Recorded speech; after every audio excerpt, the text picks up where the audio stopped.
أعوذ بالله من الشيطان الرجيم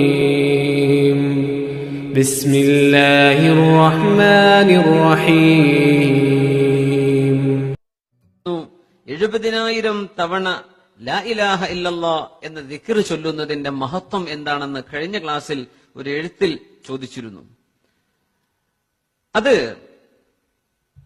ഇമാം ഇബ്ൻ അറബി റളിയല്ലാഹു അൻഹുവിന്റെ ബഹുമാനപ്പെട്ടവർ ഫുസൂലുൽ ഹികമിൽ ബഹുമാനപ്പെട്ടവർ ഒരു വചനം ഉദ്ധരിക്കുന്നുണ്ട്.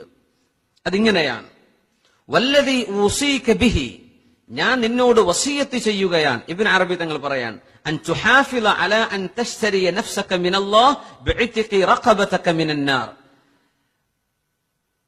നിന്റെ പെരടി നരകത്തിൽ നിന്ന് മോചിപ്പിക്കാൻ അള്ളാഹുവിന്റെ അടുത്ത് നിന്ന് നിന്റെ നഫ്സിനെ നീ ഇങ്ങോട്ട് വാങ്ങിക്കണം എന്ന് ഞാൻ നിന്നോട് വസിയത്ത് ചെയ്യാൻ.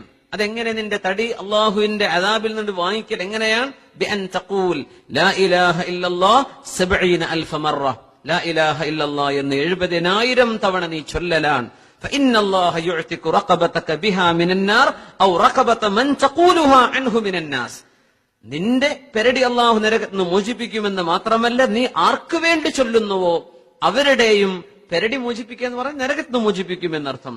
വവറദ ഫീ ദാലിക ഖബറുൻ നബവിയ്യുൻ, ഇതിൽ നബി തങ്ങളിൽ നിന്ന് ഹദീസും വന്നിട്ടുണ്ട് എന്ന് മഹാനായ ഇബ്ൻ അറബി റളിയല്ലാഹു അൻഹു ഫുസൂലുൽ ഹികമിൽ രേഖപ്പെടുത്തിയതിന്റെ അടിസ്ഥാനത്തിലാണ് ലോക മുസ്ലിമീങ്ങൾ അഹ്ലുസുന്നത്ത് വൽ ജമാഅത്തിന്റെ അഹ്ലുകാരെ മുഴുവനും അങ്ങനെ ഒരു പതിവ്, അല്ലെങ്കിൽ മരിച്ചുപോയ ആളുകൾക്ക് വേണ്ടിയൊക്കെ 70,000 വീതം ദിക്റുകൾ ചൊല്ലുന്നത് അതിന്റെ പേരിലാണ്. അപ്പോ അതിന്റെ വിഷയം അങ്ങനെയാണ്.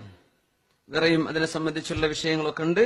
പിന്നെ ذكر الشيخ أبو محمد عبد الله بن أسعد اليافعي ثم الشافعي, മഹാനായ അബൂ മുഹമ്മദ് അൽ യാഫിഈ റളിയല്ലാഹു അൻഹു അദ്ദേഹത്തിന്റെ കിതാബ് അൽ ഇർഷാദ് വത്തത്രീസ് ഫി ഫളൽ ദിക്രില്ലാഹി വതിലാവത്തി കിതാബിഹിൽ അസീസ്, അതിൽ അദ്ദേഹം മഹാനായ ഖുർത്തുബി അൽ മാലിക്കി അബൂ സഈദ് റളിയല്ലാഹു അൻഹുവിൽ നിന്ന് ഉദ്ധരിക്കുന്ന ഷെയ്ഖ് അബൂ സഈദ് തങ്ങളിൽ നിന്ന് ഉദ്ധരിക്കുന്നു, ഖാല സമിഅതു ഫീ ബഅദിൽ ആഥാർ അന്ന മൻ ഖാൽ, സ്വഹാബികളും അവരുടെ പിന്മുറക്കാരുമായ മഹാന്മാർ പറയുന്നത് ഞാൻ കേട്ടിട്ടുണ്ട്, മൻ ഖാല ലാ ഇലാഹ ഇല്ലല്ലാഹ് 70,000 മറ കാനത് ഫിദാഅഹു മിനന്നാർ, ഒരു മനുഷ്യൻ ലാ ഇലാഹ ഇല്ലല്ലാഹ് എന്ന് 70,000 തവണ ചൊല്ലിയാൽ നരകത്തിൽ നിന്ന് മോചനത്തിന് കാരണമാണ് എന്ന് മഹാനായ ഖുർത്തുബി അൽ മാലിക്കി അബൂ സഈദ് റളിയല്ലാഹു അൻഹു ഷെയ്ഖ് അവറുകൾ പറയുന്നത് ഞാൻ കേട്ടുവെന്ന് ഷെയ്ഖ് അബൂ മുഹമ്മദ് അബ്ദുല്ലാഹി ബിൻ അസ്അദ് അൽ യാഫിഈ ശാഫിഈ ബഹുമാനപ്പെട്ടവർ അവരുടെ കിതാബ് അൽ ഇർഷാദ് വത്തത്രീസിൽ രേഖപ്പെടുത്തിയിട്ടുണ്ട്. 310-ാമത്തെ പേജിൽ ഇമാം ദസൂഖി തങ്ങൾ അവരുടെ ഹാഷിയയിൽ ഉമ്മുൽ ബറാഹിൻ